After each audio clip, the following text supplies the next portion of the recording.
Bonjour à tous, bienvenue à Paris, quartier Saint-Germain. On est juste derrière, je crois que Gainsbourg était par là. Ouais, juste la rue à côté. Et j'ai avec moi Eric Léandri, le big boss, un des big boss de Quant. Eric. Salut jeune homme. Et on va visiter les locaux de Quant et on va discuter un petit peu de l'actualité du moteur, de recherche et plus encore. On y va ? Allez, go.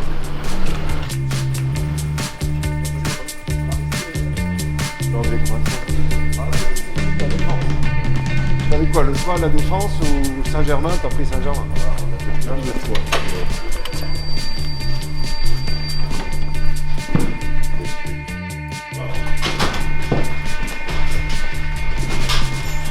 Bienvenue chez nous. Donc voici l'antre. Alors quand même, on précise, c'est pas ici que le moteur de recherche, le data center n'est pas à Saint-Germain. Ça coûterait un peu trop cher en immobilier, de faire une salle blanche. Et puis en plus, à mon avis, c'est pas super intelligent. Non, le data center est plus loin, mais on pourra toujours y faire un saut. Et ici, on a toute la partie direction, marketing, finance, communication, et aussi aujourd'hui, on a aussi des gens du design et puis des gens de l'intelligence artificielle. Et voilà, et puis ensuite, les trois quarts de nos bureaux sont à Nice, là où on a vraiment commencé. Donc là, nous avons la célèbre Marie. Exactement. Qui est la face cachée de Quant.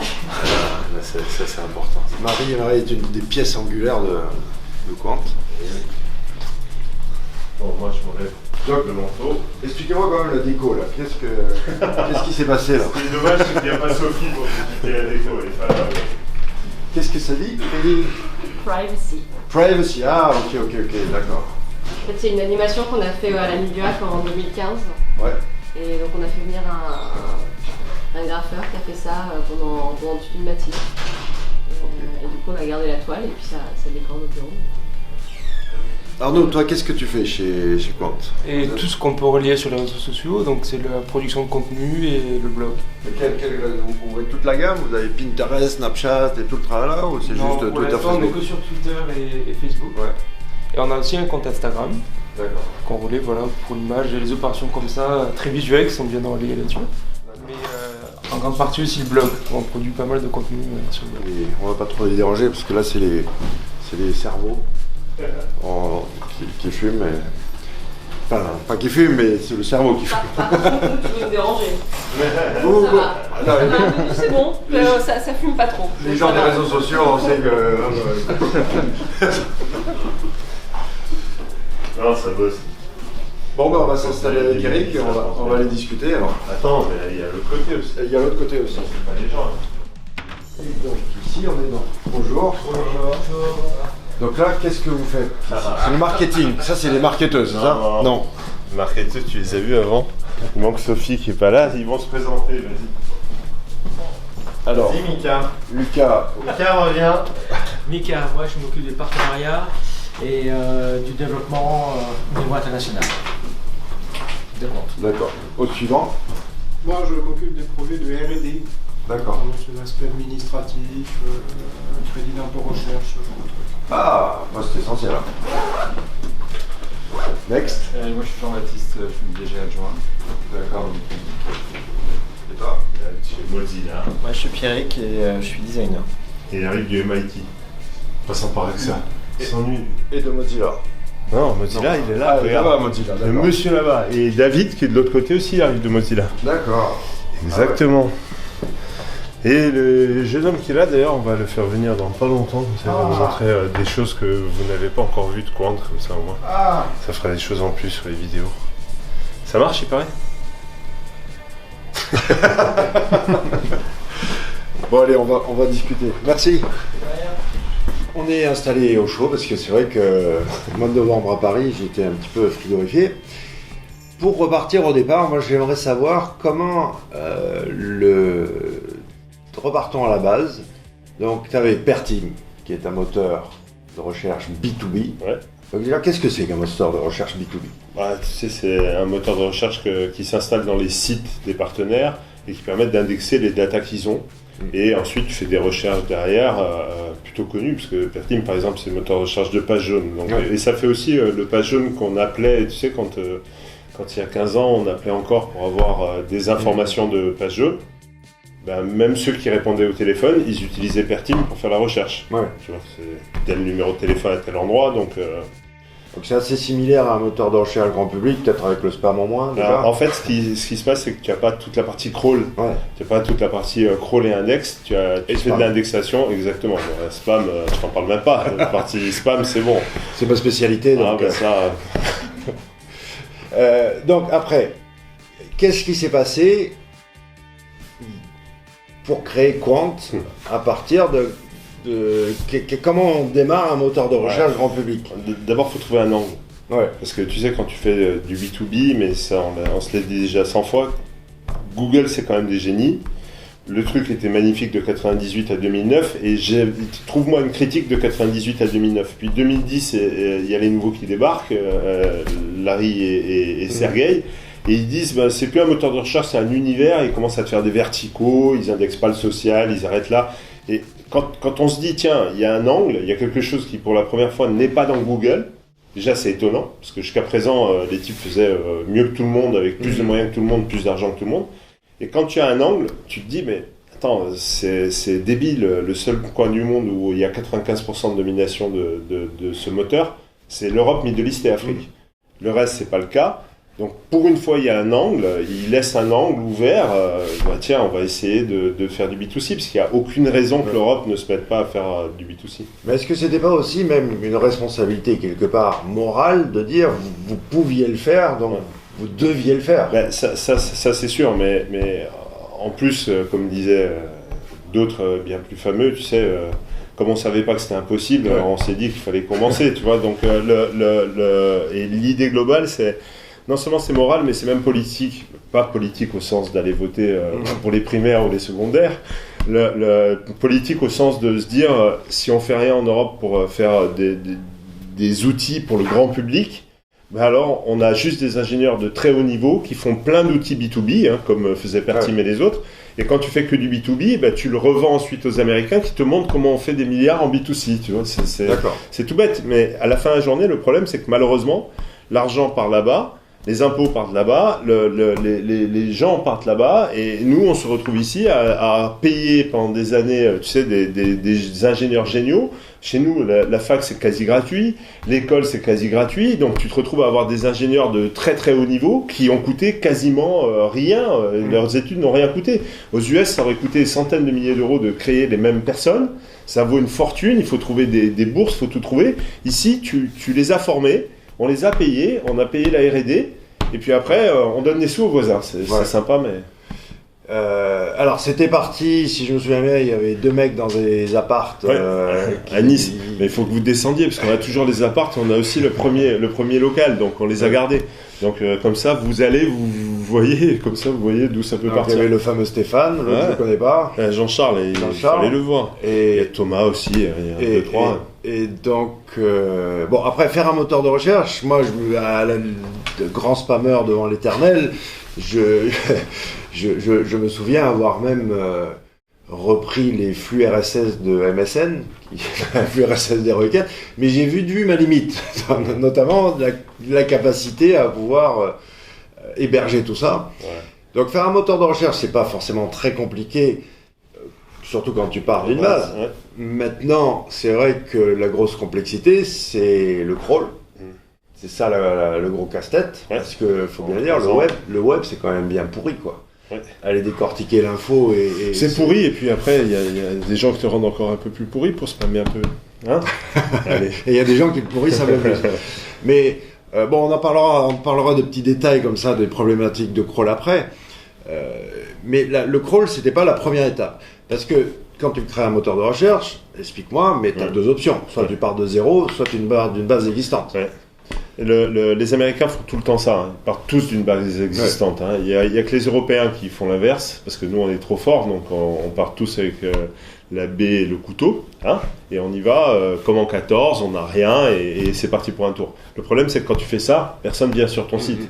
Donc on prend un cas super simple, on va oublier 2 secondes de moteur de recherche, tu prends Pinterest. Ouais. Pinterest, quand ils ont lancé, ils n'avaient qu'un seul truc.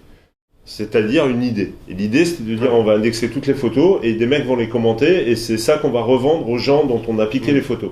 Et donc ils avaient 0 photo. Ouais. Donc ils sont allés les récupérer les photos. Donc ils les ont récupérés dans les banques d'images et aussi dans des moteurs. Parce que s'ils n'avaient pas eu ces photos au démarrage, personne commente. Si personne commente, bah, tu peux oublier Pinterest. Il n'y a aucune chance qu'ils démarrent. Donc ils ont commencé ça pendant 1 an avec 10 000 testeurs. Ils ont pris les photos, ils ont regardé les meilleures photos, choisi celles qu'il fallait, fait des choix, parce que tu dois faire des choix. Donc c'est pas simplement tu récupères des API et puis tu les poses. Il faut que tu réfléchisses autour de tout ça. Et à la fin, aujourd'hui, Pinterest, ça vaut des milliards en bourse et ils ont même mis 250 millions d'euros de côté parce qu'ils sont en procédure contre les types qui leur rachètent maintenant les datas parce que c'était les photos des mecs qu'ils avaient prises. Ça, c'est Pinterest. Et si on revient à Google, pour repartir d'un truc qui nous intéresse tous, quand Google a démarré, c'est un ranking qu'ils ont fait, c'est un classement. C'était juste un algorithme de classement. Et ils ne crawlaient pas le web, ils n'avaient pas la data. À l'époque, c'est Demos qui avait toute l'index du web et ils sont allés classer Demos. Ouais, mais à l'époque où ils ont démarré, tu pouvais rentrer le nombre de sites web dans un fichier Excel. Ouais. Aussi. Mais il n'empêche que même ce jour-là, même à l'époque, c'est le classement qu'ils ont fait, c'est YouRank qu'ils ont fait, c'est YouRank, c'est PageRank qu'ils ont fait. Et donc résultat, ils ont créé PageRank. Grâce à PageRank, ils ont ranké Demos, ça marchait mieux, ça marchait bien, ça c'était propre, il y avait Linux en première page, pas en page 8 à la AltaVista, et tu pouvais récupérer les choses. Donc c'est ça qu'ils ont fait.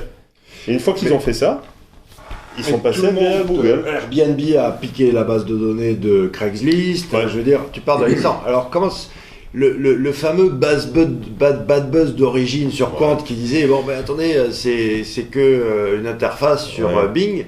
C'est surtout, il y a eu un peu de mal à expliquer aux gens que c'était pas possible de démarrer sans photo ou sans listing d'appartements ou sans data pour remplir le moteur. Il y a eu 3 problèmes. Premièrement, personne en Europe y est habitué. Ça, c'est clair. C'est malheureusement ce qu'on s'est rendu compte très vite. Deuxièmement, on s'y est pris comme des branques. On va être clair aussi. On a fait un truc, bon, d'abord en catastrophe, parce que Jean-Manuel passait à la télé sur le Figaro machin orange. Attends, stop. L'histoire, parce qu'elle est intéressante. C'est donc le marketing dit. Ouais. On passe au Figaro samedi, on est mercredi. Il faut être en ligne. Il faut être en ligne d'ici vendredi. Voilà. Alors que le but, c'était pas ça du tout, et que le lancement, c'était le 4 juillet, jour de l'indépendance. Et d'ailleurs, le 4 juillet, on est sorti avec. Donc, il fallait être en ligne le mercredi. On avait ce qu'on avait. Donc là, on a rempli avec tout ce qu'on pouvait pour finaliser et mettre l'idée quand même qu'on avait prévue. Le logo, je ne sais pas si vous avez vu le logo de l'époque, mais si vous avez 2 secondes, retrouvez-le, celui-là, on peut toujours en discuter, mais pendant 5 minutes. En fait, c'est la fille de Jean-Manuel, je crois, qui trouvait ça top avec lui. Donc voilà, et on lance ce machin-là à l'écran. Problème, c'est que l'attente, elle est tellement forte, on s'y attend pas du tout. Moi, je pensais franchement qu'on avait juste un premier lancement sympa, et voilà. Mais l'attente est tellement forte d'avoir une alternative que les gens, comme des malades, partent dans tous les sens. Et en quelques jours, on n'a même pas le temps de parler, on n'a même pas le temps de discuter de rien. On a parlé à personne, et on est partout comme Google Killer. Ça, c'est d'ailleurs les Américains qui étaient chez Google et qui avaient créé un autre moteur de recherche. Ce qu'ils ont dit, c'est le jour où on les a traités de Google Killer, c'est le jour où on les a tués. Tu vois, on reviendra sur le syndrome du Google Killer. Mais le début, le début a été improbable, mais au final, qu'est-ce qu'il en ressort de ça ? C'est que, enfin, ma vision, c'est que vous êtes parti sur un moteur de recherche, mais finalement, la vraie qualité ou le vrai intérêt de Quant, c'est plutôt cette idée de contre-pouvoir ou d'être une alternative, mais au sens large du terme. Comme tu disais, c'est politique aussi. C'est quelque part du militantisme de dire que on va pas parler. Même si des gens vous traitent de Google Killer, je pense pas que vous ayez jamais eu l'ambition d'être un Google Killer, mais cette opportunité d'être un contre-pouvoir, c'est finalement amené d'elle-même. Vous aviez peut-être pas envisagé ça au départ. Au départ, vous vouliez faire un moteur de recherche. Ouais, mais même si on voulait faire un moteur de recherche, il n'y avait qu'un seul truc qu'on voulait absolument faire depuis le début, c'était quand même donner une alternative. Ouais. C'était pas tuer Google, mais donner une alternative dans tous les cas. Et puis 2, ouvrir. C'est-à-dire que moi, ce qui me posait problème, ça depuis le début, c'est qu'à partir du moment où tu fais des verticaux, le voyage, le shopping, voilà, et que tu prends tes résultats d'abord ou les résultats directs des gens en enlevant tous les intermédiaires, en fait, ce que tu fais, c'est que tu es en train gentiment de faire des choix à la place des gens. Ouais. Et quand ensuite tu commences à traquer les gens et que tu fais du push plutôt que du pull, quand tu fais plutôt de la demande plutôt que de l'envoi plutôt que attendre la demande, ben progressivement, en fait, tu les mets dans ton univers. Tu crées ce truc-là. Et je me suis dit, c'est fou parce que si on continue comme ça, le web va se fermer. Ouais. En fait, c'est le rêve des opérateurs, c'est celui qui sont en train de constituer les GAFA. Tu sais, que ce soit Facebook, Google ou les autres, ils sont en train de fermer des plateformes. Ouais. Et dans ces plateformes-là, l'idée, c'est que tu restes là. Ça devient des petits web à part entière, c'est ça Internet. Alors qu'en fait, tu regardes, Internet, c'est l'ensemble des plateformes, et voilà ce qu'ils ont fait. Tu te rappelles-toi des pubs, à l'époque, il y avait la pub d'Orange, tu avais Internet, c'était gris. Puis il y avait Internet par Orange, c'était tout en couleur. Bon, ça va les gars, si même Orange c'est plus grand qu'Internet, là on est mal. Hein. Est-ce que l'angle maintenant, parce qu'une des grosses valeurs ajoutées de Quant, c'est le respect de la vie privée. Ouais. Et ça c'était dès le départ. Oui. Dès le départ, le concept, c'était ça la faille que vous avez trouvée dans le système qu'il fallait combler. On a trouvé deux failles. La faille numéro 1, c'était les réseaux sociaux. Ouais, l'autre il les prenait pas. Ouais. Et la faille numéro 2, c'est que pour avoir accès aux réseaux sociaux, il fallait tout le temps que tu sois en mode public. Enfin, il fallait que tu t'inscrives. Donc c'était embêtant pour garantir ta vie privée, puisque dans les deux cas, et le moteur te traquait, et les réseaux sociaux te traquaient. Donc résultat, on s'est dit, tiens, d'abord il faut tout mettre. C'est pas juste le web, mais aussi le social. Alors ça fait bizarre au début, ça fait tout ce que tu veux, mais c'est l'idée. Et puis 2, il faut que les gens puissent rechercher sans être traqués. Et que les gens puissent avoir l'option d'avoir leur vie privée complètement garantie. En plus, je vais te dire un truc, en Europe, c'est une obligation. C'est-à-dire que si tu suis les obligations européennes, tu n'as pas le droit de savoir si tu es malade ou si tu n'es pas malade, si tu as un cancer ou pas. Ouais. Tu n'as pas le droit de savoir si tu es gay ou hétéro. Tu n'as pas le droit de savoir si tu es musulman ou chrétien avant d'aller faire un vote pour quelqu'un. Et donc, résultat, quand tu gardes tout sur quelqu'un, tu sais tout ça. C'est vrai. Et tu as tout ça dans le même panier, et en réalité, je suis même pas dans la loi. Alors moi, évidemment, comme on est en Europe, on suit la loi. Et il y en a qui, comme ils sont ailleurs, à première vue, c'est légal. C'est quoi votre formule ? Attends, j'adore ça. C'est on n'a pas besoin de vous traquer pour vous donner des réponses. Non, c'est quoi ta... Non, on y est. Non, mais l'idée c'est ça, quoi. On n'a pas besoin de te traquer pour. En fait, tu n'es pas le sujet de ta recherche, quoi. Ouais. Quand tu recherches, tu vois, le sujet de la recherche, c'est ce que tu demandes, c'est pas toi. Et chez nos amis, quand tu recherches, ce qu'ils veulent savoir, c'est qui tu es. C'est pas très grave ce que tu recherches. Est-ce qu'il est en train de te niquer le son à taper sur la table, là ? Ça va ? Attends, fais voir.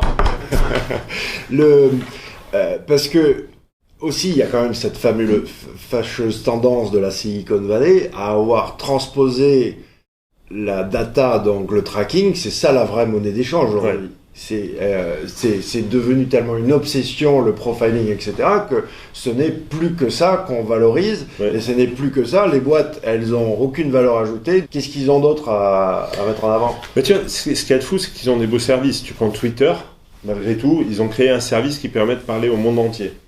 Et les gens se parlent. Majoritairement des bots qui se parlent. Ouais, ça aussi. Mais il y avait quand même comme idée globale. Il y a quelques humains au milieu des bots. Et donc de parler au monde entier. C'était ça l'idée. Le service en lui-même est plutôt sympa. Le problème, justement, on arrive à mettre des bots parce qu'à la fin de la journée, ce qu'on veut, c'est essayer d'obtenir que telle personne vienne à tel endroit, récupérer telle info. Et donc, ça dénature le service rapidement. Et l'idée globale de tout ça pour eux, c'est sûr, c'est que ça rapporte. Mais la vérité, la vraie vérité, celle qui est sous-jacente et qui est assez étonnante, c'est que même chez notre moteur de recherche numéro 1 d'hier qu'on avait tous, on va changer demain. Aujourd'hui, ils font 80% de leur chiffre d'affaires, c'est toujours AdWords. Le AdWords à l'ancienne, pas celui dans lequel tu mets... 80%, c'est déjà beaucoup. Ça fait 65 milliards. Non, mais parce que maintenant, ils commencent à faire plein de choses. Ouais. AdSense, l'autre partie, fait 12 milliards. Donc, en gros, AdWords, c'est 60 milliards. AdSense, 65 même milliards. AdSense, ça va être 12 milliards. Et le reste, tout le reste, les avions, les drones, les machins, les trucs, ça fait 1,5 milliard. En fait, ça leur coûte de l'argent, tout le reste. Bien sûr. Donc, résultat, l'idée globale aujourd'hui, c'est qu'ils sont passés de 140 milliards de valeur en 2009 à 600 milliards de valeur aujourd'hui. 600 milliards parce qu'ils prennent ta data, 600 milliards Attends, parce qu'ils peuvent s'en servir. De spécifier quand même, parce que Google, selon la façon dont on le regarde, il y a plusieurs Google. Ouais. Pour le grand public, c'est un moteur de recherche. Administrativement, financièrement, c'est une régie publicitaire.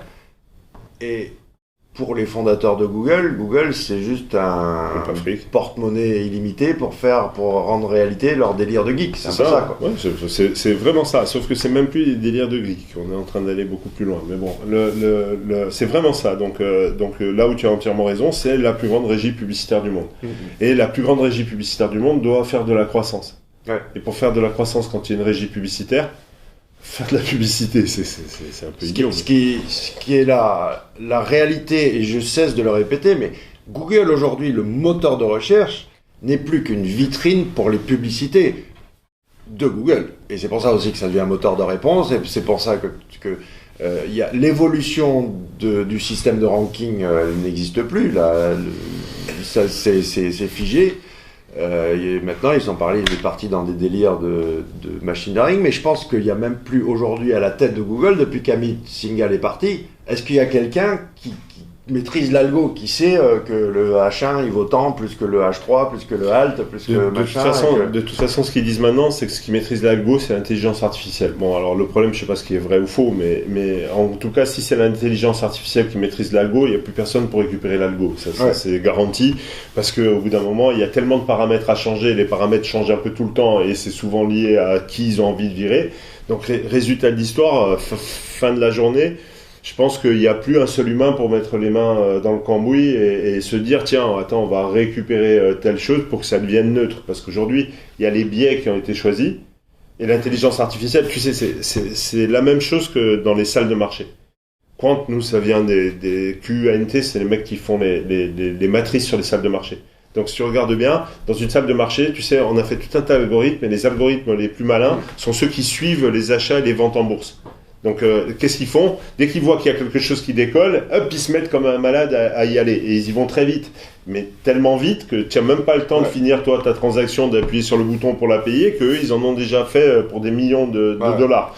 Donc, résultat de tout ça, quand tu commences à mettre des algos pour remplacer de l'humain et accélérer les mises en boucle, ce qui se passe, c'est que très rapidement, mais très très rapidement, tu vas te retrouver à avoir tous les biais qui sont accélérés. On va prendre un exemple super simple. Je crois qu'il y a eu une petite erreur sur qui devait gagner les élections américaines. Et je pense que ce biais-là, il apparaît très fortement aujourd'hui dans les moteurs. Il apparaît aussi très fortement dans les réseaux sociaux à cause d'une seule bêtise. C'est l'intelligence artificielle accélère le rêve des propositions de ce qu'on ingurgite. Et si tu réfléchis bien, on ingurgite très bien les news. On ingurgite très bien les informations qui sont bien structurées, bien propres, bien lissées, dans des sites internet bien propres. On ingurgite plus difficilement le blog fait à l'envers ou les différents blogs qui peuvent avoir de l'intérêt mais qu'on peut croire être du spam et ainsi de suite. Et résultat, qui tu remontes comme résultat le plus important si tu as tous les journalistes qui te disent que de toute façon c'est plié et que c'est la candidate qui va gagner ? Qui passe en tête ? Bien sûr. Quelles sont les datas que tu as extraites le plus facilement ? Quelles sont les choses qui marchent le mieux ? Moi, je te rappelle, juste à l'époque, quand on avait relancé 4 juillet, quand on faisait du social, il y avait Dieudonné à l'époque, il y avait Dieudonné là. Le type, il avait tous les réseaux sociaux qui avaient plein de gens qui parlaient de lui. Il avait YouTube où il avait 1 million de personnes parler de lui. Et nous, côté web, tout le monde était contre. Donc, résultat, il n'y avait pas de problème sur ce mec. Ouais. Si on ne regardait pas tout ce qui se passait à côté, il n'y avait aucun problème. Mais il y avait un gros problème parce qu'il y avait beaucoup de gens qui supportaient pendant que d'autres ne supportaient pas. Alors je ne parle pas de dire oui, non, drôle, pas drôle, parce que ça c'est un autre problème. Le plus gros problème, c'est que en fait, si tu regardes qu'un biais, il n'y avait aucun problème de données, tout le monde était contre. D'accord. Voilà. Et bien là, il n'y avait aucun problème Trump, tout le monde était pour Hillary. Après moi, de mon point de vue, en tant que humble spammer de l'index Google, explique-moi pourquoi aujourd'hui, déjà, il y a un délai énorme maintenant entre action-réaction. C'est-à-dire que je fais une action, il faut qu'il y ait une réaction derrière de la part du moteur. Et maintenant, on ne parle pas de jours, on ne parle pas de semaines, on parle de mois avant que je fais un backlink, que l'effet de ce backlink se voit... ou se fasse des fois, c'est 3 mois, quoi. Est-ce que 2 ans avant de faire une mise à jour de Pingouin, est-ce qu'ils se foutent pas de la gueule du monde ou est-ce que carrément ils ne s'en est pas délaissés pour compte? Nous on focalise à 99,999% sur un truc qui me semble être, c'est mon point de vue, mais pas abandonné, mais comme on disait tout à l'heure. Moi, je pense que entre l'intelligence artificielle qu'ils essayent de calibrer, je pense qu'ils sont là-dessus, ils sont plus sur vous. Et en plus, je vais te dire, à mon avis, je pense que tout ce qui est SEO et compagnie dans leur tête à eux, ça ne sert plus aujourd'hui parce que les règles sont demandées. Alors c'est faux, mais si tu te mets à leur place à eux, je pense que vous les embêtez plus que vous ne les aidez aujourd'hui. Vous les avez créés, vous les avez constitués, vous leur avez donné toutes les solutions, vous leur avez garanti d'avoir des choses propres parce que sinon c'est quasiment pas indexable le web sans le job que vous avez fait. Les règles sont là, tout le monde les a plus ou moins appliquées proprement, mais elles sont là. Et je pense que tout ce que vous êtes en train de rajouter aujourd'hui, le problème c'est qu'ils cherchent surtout à trouver un moyen, soit de ne pas prendre en compte, soit de rester figé, soit de toute façon, surtout à placer les pubs d'abord. Et donc les pubs, tu sais, je pense que si tu avais 1 million d'euros à côté de ton backlink, il peut te le prendre en quelques jours, tu vois, et c'est pas compliqué, hein, tu mets de l'argent côté AdWords, et ton backlink, il va vite arriver dans le truc, je pense. Après, il faut tester. Après aussi, on dit toujours, if it's not broken, don't fix it. C'est quand même le dominant, ça il donne des réponses, c'est vrai qu'ils n'ont pas forcément intérêt à tout chambouler non plus. Je dis pas le contraire, je dis simplement qu'à un moment, quand tu as toute une communauté qui travaille avec toi, tu peux pas laisser juste partir ça. Moi j'ai un mal fou à comprendre ça, parce que créer des communautés c'est plus compliqué. Tu prends l'ensemble du web aujourd'hui, tout s'est monté grâce aux communautés. Et dans ce web-là, dans le web de la recherche, si les communautés de SEO n'avaient pas compris comment marchaient les choses, alors oui, chacun fait la sienne pour faire mieux, mais c'est ce qui permet d'améliorer les choses. Ouais, mais il y a une grosse différence entre, par exemple, chez AdWords, d'accord ? Il y a un truc qui déconne, ça va pas durer 15 minutes. Non, ça c'est sûr. Dans le search, ça déconne 2 ans.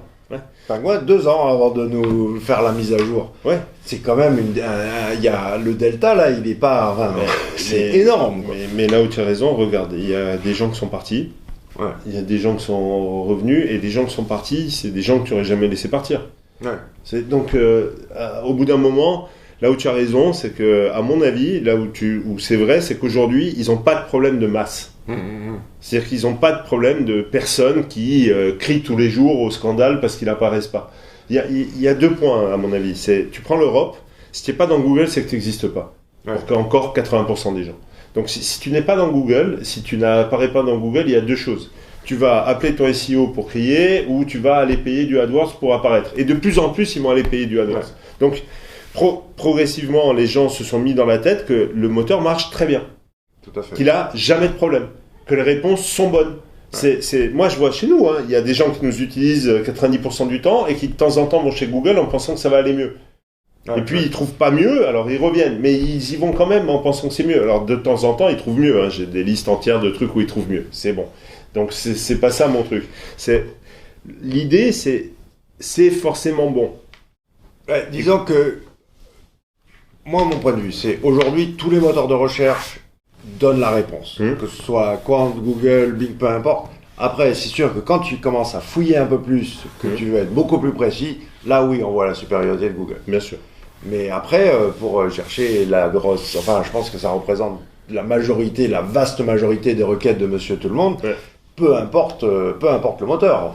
En fait, la techno fait pas la différence aujourd'hui. C'est l'adoption ou l'habitude plutôt qui fait la différence. En fait, on a beaucoup de chance aujourd'hui. Tu sais, c'est à cause de l'open source et du big data. C'est-à-dire que la techno faisait la différence il y a 10 ans. On peut prendre un cas concret. Tu prends Yandex, 2000 employés, des technos très bonnes, du très bon boulot de moteur, mais du propriétaire. Et puis tu prends nous, beaucoup moins d'employés, mais beaucoup d'open source. Et avec beaucoup d'open source, les différences entre le début de notre crawl et notre crawl d'aujourd'hui, il n'y a même pas photo, parce que tout avance. C'est-à-dire, nous, on avance, on règle des tonnes de problèmes et des bottlenecks, mais l'open source avance de folie, et toute la partie big data avance de folie. Et aujourd'hui, tu peux créer des clusters de pétas avec des pétas, et ils n'explosent pas. Je veux dire, il y a 10 ans, pour créer les mêmes clusters avec des pétas, ils ont dépensé des centaines de millions chez Google.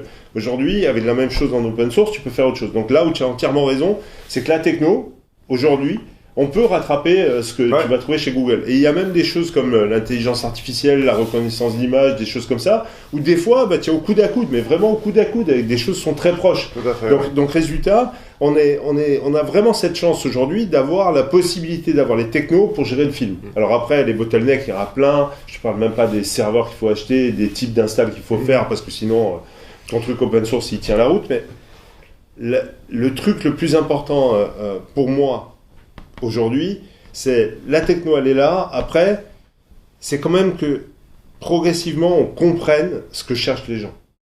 Parce que la différence entre, tu as de la techno, tu as tout un tas de choses, tu as les data centers que tu veux, tu as tout, et puis tu n'as pas les recherches au début. Nous, maintenant, on en a vraiment des dizaines de millions, des centaines de millions et des milliards, donc au final, en tout. Et donc, résultat, si tu prends tout ça, aujourd'hui, on commence à savoir ce qu'ils cherchent, comment ils cherchent, quelles sont les questions. Alors, je ne sais pas qui, moi. Eux, ils savent en plus. Moi, je ne sais pas. Mais on a toutes ces informations-là. Et quand tu as toutes ces informations-là, ça change tout. Parce que maintenant, on commence à se rendre compte de toutes nos erreurs. Des trucs où on sortait n'importe quoi, des pingouins, où on avait des pingouins partout. Bon, tu vois, c'est pas encore loin d'être parfait. La différence, c'est qu'on a une telle base de données pour savoir maintenant vers quoi il va falloir arrêter d'aller par rapport à des requêtes, que ça va changer tout dans l'année qui vient. Et à tel point qu'on a 2-3 choses qu'on va essayer de vous montrer là aujourd'hui si on a le temps.